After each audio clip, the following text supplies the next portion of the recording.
নমস্কার বন্ধুরা, your kitchen চ্যানেলে আপনাদের সবাইকে স্বাগত। আজ আমি করে দেখাবো এই রকমই চিকেন কাবাব। একদম ঘরোয়া উপকরণ দিয়ে খুব সহজেই আপনারা একদম রেস্টুরেন্টের মতো চিকেন কাবাব বাড়িতেই বানিয়ে নিতে পারবেন, আর সময়ও লাগে কিন্তু অনেক কম।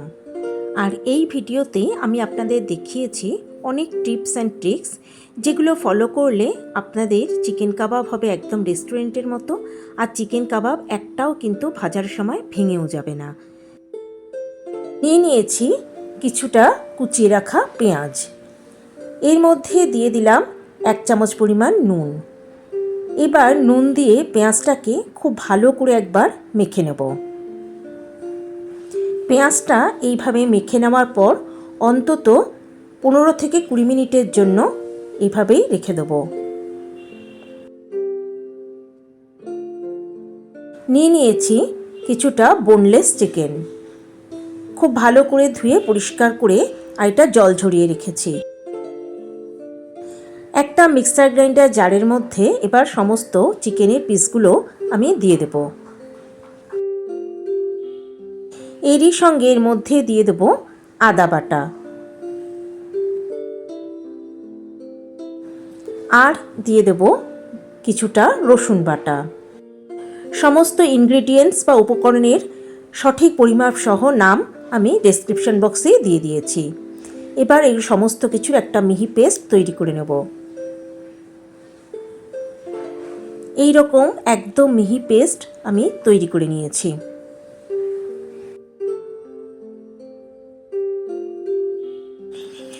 প্রায় 10-15 মিনিট হয়ে গেছে পেঁয়াজগুলো।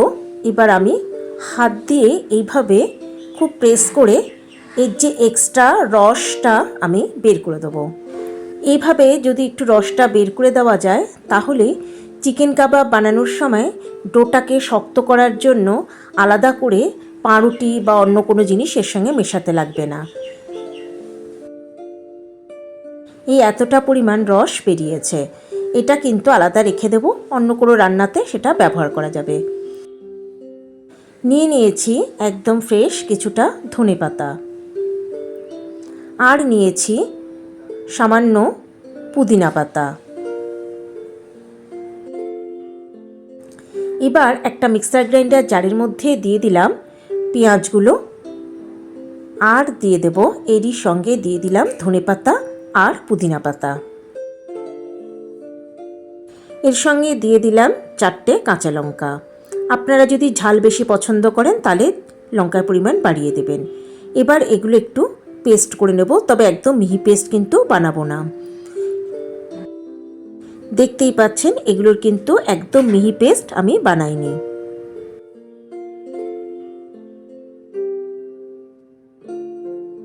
একটা ফ্রাইং প্যানে দিয়ে দিলাম কিছুটা গোটা সাদা জিরে, দিয়ে দেব বেশ কিছুটা গোলমরিচ, এরই সঙ্গে দিয়ে দেব 3টে শুকনো লঙ্কা। এবার এই সমস্ত কিছুকে একটু ড্রাই রোস্ট করে নেব বা শুকনো খোলায় ভেজে নেব। আর এই সময় গ্যাসের ফ্লেম রেখেছি লোতে। লো ফ্লেমে সমস্ত মশলাগুলোকে বেশ ভালো মতো ভেজে নিয়েছি। এবার এগুলো একটা আলাদা প্লেটে তুলে একটু ঠান্ডা করে নেব। সমস্ত মশলাগুলো এবার নিয়ে নেব একটা এই রকম হামানদিস্তার মধ্যে। এবার এগুলোকে খুব ভালো করে একবার আমি গুঁড়ো করে নেব। এর ফলে এগুলো কিন্তু বেশি মিহি হবে না। এগুলোকে আমি এরকম গুঁড়ো করে নিয়েছি।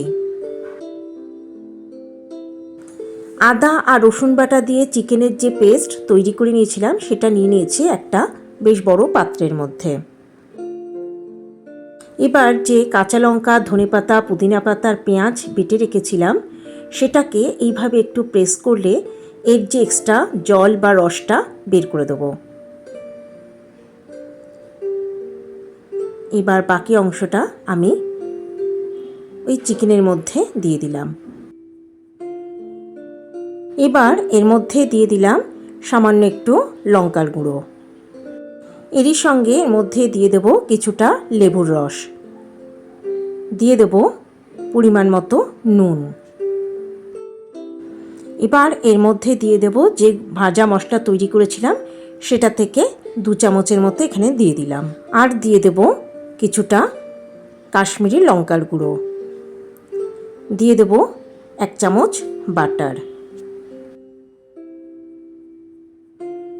নিয়ে নিয়েছি একটা এরকম সাইজের চিজ কিউব। এবার ওই চিজ কিউবটাকে এই রকমভাবে গ্রেট করে এই মিশ্রণটার মধ্যে দিয়ে দেব।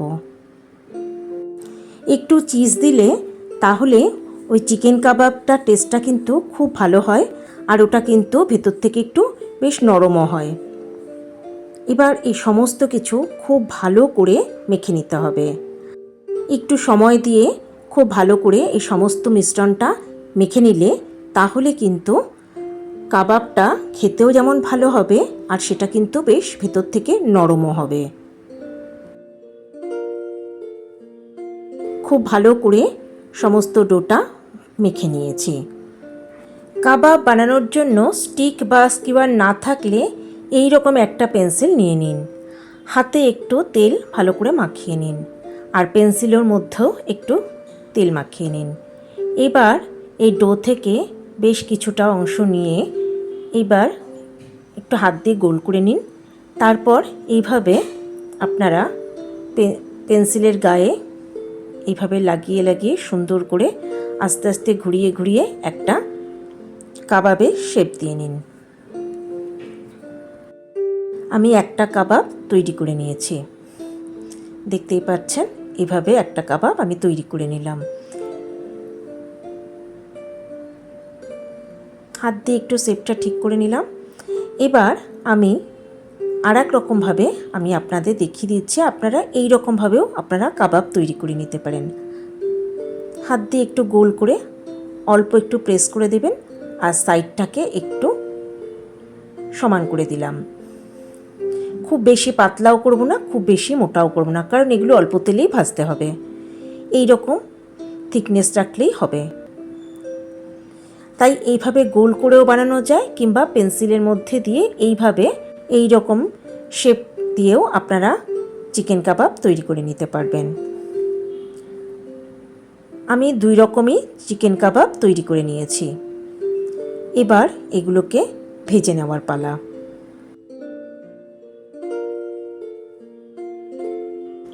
প্যানে খুব সামান্য তেল গরম করে নিয়েছি। তেল গরম হতেই এর মধ্যে দিয়ে দিলাম 1 চামচ পরিমাণ বাটার। বাটারটাকে পুরোপুরি গলিয়ে নেব। বাটার পুরো গলে যেতেই এর মধ্যে দিয়ে দিলাম চিকেন কাবাবগুলো। সবগুলো একসঙ্গে দেওয়া সম্ভব হবে না, তাই আমি এগুলো দুবারে ভাজবো। চিকেন কাবাবগুলো এক পাশটা ভাজা হয়ে যেতেই আমি এগুলোকে উল্টে দিলাম। যতক্ষণ এক পাশটা এইরকম ব্রাউন কালার না হবে ততক্ষণ কিন্তু এগুলো উল্টাবো না, কারণ প্রথম অবস্থায় এগুলো কিন্তু খুব নরম থাকবে। সমস্ত কাবাবগুলো ভেজে নিয়েছি। এবার এগুলো আমি তেল থেকে তুলে নেব। এবার ওই তেলের মধ্যেই বাকি কাবাবগুলো আমি একই রকমভাবেই ভেজে নেব। আর এই সময় আমি গ্যাসের ফ্লেম রেখেছি লো টু মিডিয়াম। সমস্ত চিকেন কাবাবগুলোই আমি বেশ ভালো মতো ভেজে নিয়েছি। এই বাকিগুলো আমি এবার তেল থেকে একই রকমভাবে তুলে নেব। তৈরি হয়ে গেল আমার আজকের রেসিপি চিকেন কাবাব। ওপর থেকে একটুখানি গলানো বাটার আমি এইভাবে ব্রাশ দিয়ে এটার উপরে লাগিয়ে দিলাম। বাড়িতে আসা অতিথিদের জন্য কিংবা সন্ধ্যাবেলা স্ন্যাক্স হিসেবেও আপনারা এটা অনায়াসেই খুব সহজেই তৈরি করে নিতে পারবেন। খুব তাড়াতাড়িও হয়ে যায়, আর খেতেও হয় অসাধারণ টেস্টি। রেসিপিটা কেমন লাগলো কমেন্ট বক্সে লিখে জানালে খুব খুশি হব। আর যদি রেসিপিটা ভালো লাগে একটা লাইক, কমেন্ট ও শেয়ার করার অনুরোধ রইল আমার সকল দর্শক বন্ধুর কাছে। এখন একটা কাবাব ভেঙে আমি আপনাদের দেখিয়ে দিচ্ছি এটা ভেতরটা কতটা জুসি বা নরম হয়েছে, আর কিন্তু বাইরেটা একটু ক্রাঞ্চি হয়েছে। এটা খেতে কিন্তু অসাধারণ টেস্টি হয়। তবে আজকের মতো বিদায় বন্ধুরা, নমস্কার।